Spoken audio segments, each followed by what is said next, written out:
Semina Verbi, la semence du Verbe dans le cœur des hommes et des femmes d'aujourd'hui. Homélie du 7e dimanche de Pâques annoncée par l'abbé Christophe Larré, prêtre du clergé diocésain de Dapong au Togo. La première lecture est tirée du livre des Actes des Apôtres, au chapitre 7, versets 55 à 60. Le psaume 96.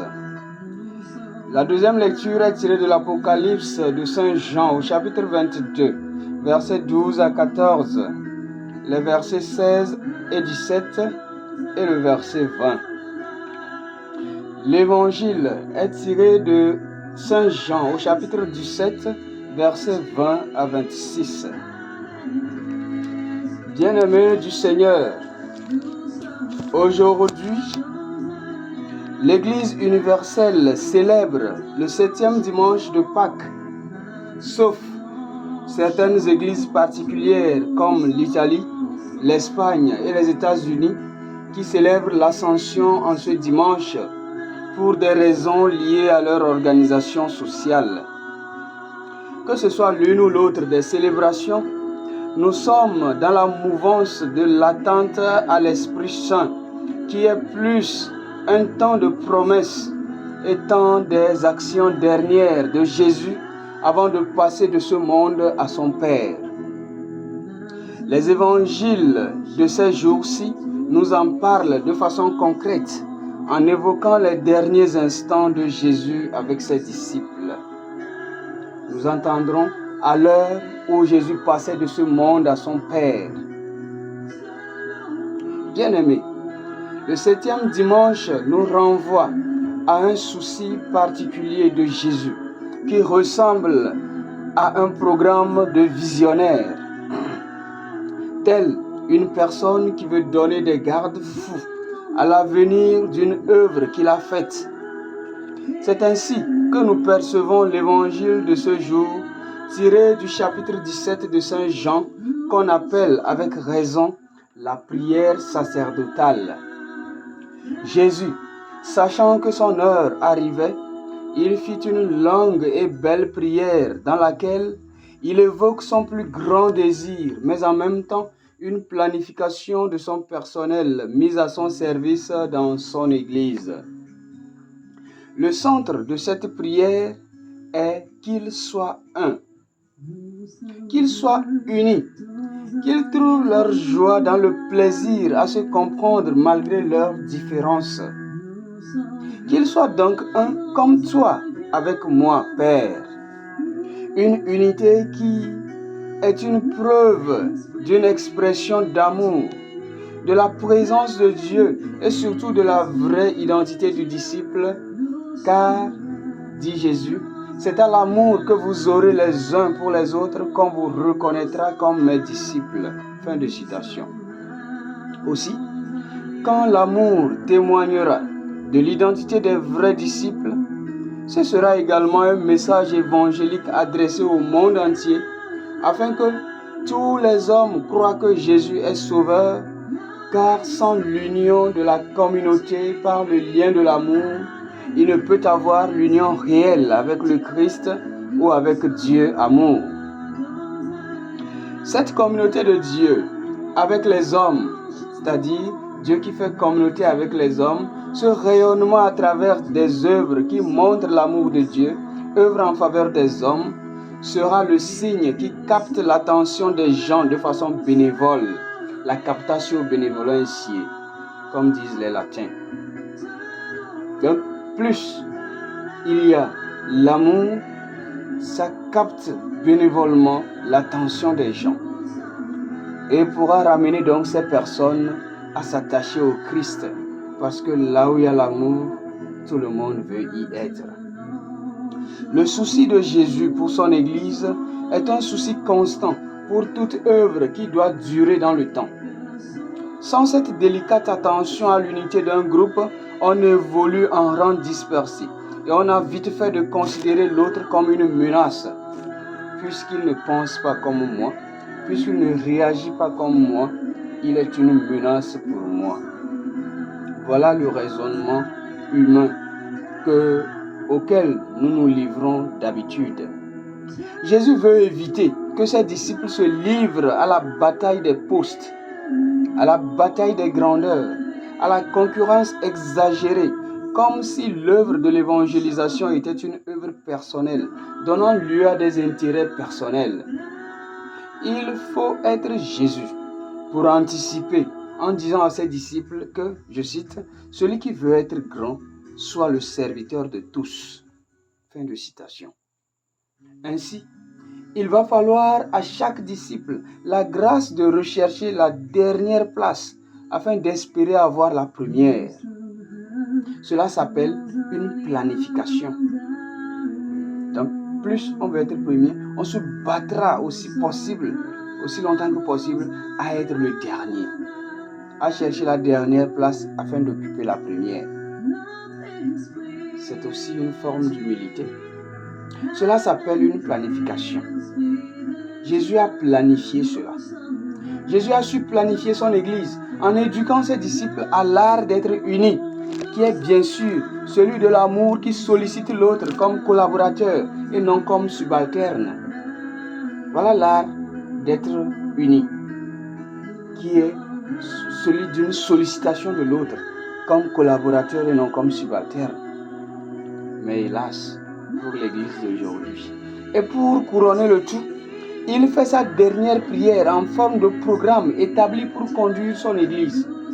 À la lumière du discours-programme au début de la prédication évangélique de Jésus qui conduit le travail de la mission, la prière sacerdotale est aussi un vaste programme pour pérenniser l'œuvre de la mission. L'une et l'autre ont un chantier. Donc, le programme missionnaire, le programme de la prédication évangélique était « L'Esprit m'a envoyé proclamer la bonne nouvelle aux pauvres, annoncer une année de bienfaits accordée par le Seigneur, libérer les captifs, annoncer » tout ce programme. Donc, tout ce programme a été possible parce que Jésus l'a voulu ainsi. Et c'est ça la mission. Maintenant, à la lumière donc de ce programme, la prière sacerdotale aussi vient s'ériger comme un autre programme pour pérenniser donc l'œuvre de la mission. Il ne faut pas seulement accomplir la mission, il faut la pérenniser. Il faut la rendre éternelle. Tout Dieu qu'il est, le Seigneur Jésus étale des programmes tout au long de son parcours terrestre et s'attend à une parfaite exécution. Voilà un chef d'entreprise qui sait mener les choses à bien. C'est une façon de nous faire comprendre l'urgence des méthodes de suivi pour la survie des œuvres mises en place. L'Église étant une œuvre du Christ, il lui importe donc d'en faire le suivi à travers la règle d'or de l'unité, mais aussi par la promesse de l'Esprit Saint qui conduira à la vérité tout entière. Parlant de plan d'action pour la survie de son œuvre qu'est l'Église, nous voyons que le Christ se soucie plus de la gestion des ressources humaines plutôt que de la survie matérielle. Le Christ n'a que faire du matériel. Il se suffit. Il veut gérer les ressources humaines. Il sait qu'en gérant bien les ressources humaines, il en viendrait la survie matérielle. Il organise son groupe de disciples, prévoit son successeur en la personne de Pierre, mais offrant à chaque apôtre de le représenter valablement par la parole et l'action. Et conscient de la faiblesse humaine quant à la servitude du pouvoir, il prie pour qu'ils soient tous un, pour que nul ne se prévale devant les autres. Le Christ a su découvrir la qualité de chacun de ses apôtres pour les associer à son ministère, tout en priant qu'ils soient unis, malgré la diversité qui les caractérise. Ainsi, on comprend que l'unité dont parle le Christ est une unité dans la diversité et surtout basée sur l'amour-charité, qui conduit à considérer l'autre comme une source de richesse, mais non comme un obstacle. Bien-aimés du Seigneur, aujourd'hui, l'Église est faite d'une multitude de cultures, une multitude de peuples, de races, et cela constitue une grande richesse pour la Sainte Mère Église.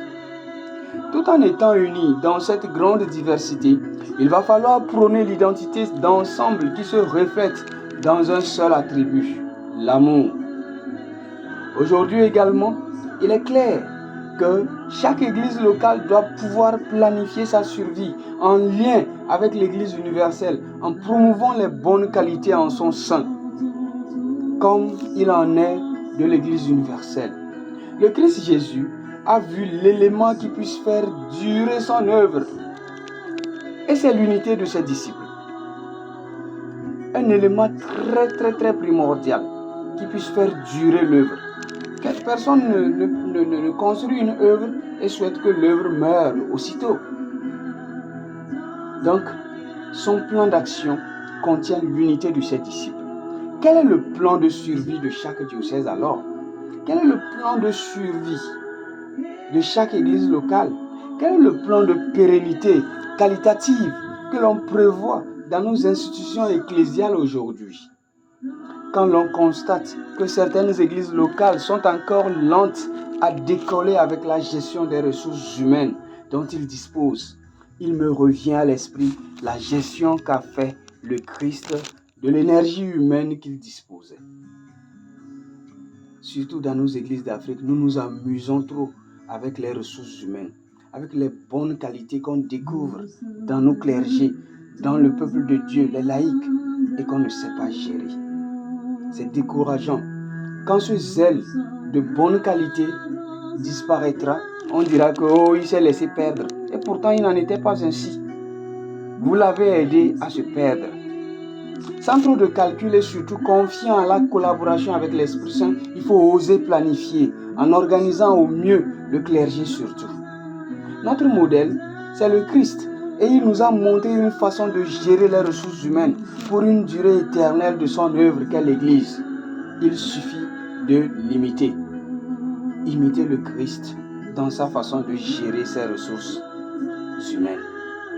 Il me vient encore à l'esprit, quelques semaines avant mon ordination sacerdotale, il y a 8 ans, mon oncle, l'abbé Daniel Laré-Colani, paix à son âme, m'appela chez lui et me fit lire tout le chapitre 17 de Saint Jean qui contient l'évangile de ce jour, dans sa chapelle bien sûr. Sans aucune explication, il me le fit méditer et me dit: bonne mission Christophe. Ce que le Christ a de plus précieux, nous le découvrons dans ce chapitre 17, puisqu'il demande au Père de les garder dans la fidélité au nom qu'il lui a donné à lui. Ce qui tient à cœur le Christ, c'est la survie de son œuvre par l'unité de ses disciples. Je te confie donc au Père pour qu'il veille sur toi. Tu as du prix à mes yeux, finissait-il. Le Christ Jésus a chéri ses disciples à tel point qu'il ne veut pas voir mourir cette belle œuvre, cette si belle œuvre qu'il a faite. Ses disciples lui sont chers et leurs qualités diversifiées vont faire fructifier son œuvre, sauf qu'il leur faudra un brin de bon sens pour se comprendre, afin que cette unité dans la diversité soit un évangile annoncé. L'unité dans la diversité comme un évangile annoncé. À nous aussi, voilà ce que nous avons à faire dans ce monde où l'on a peur de la différence. Dans ce monde où l'on a peur de l'autre qui n'est pas comme moi. Dans ce monde où l'on pense étouffer les forces montantes plutôt que de les promouvoir afin que cette différence soit une force. Bien-aimés du Seigneur, il nous est demandé donc une conversion de mentalité. Que cette Eucharistie nous y aide. Amen.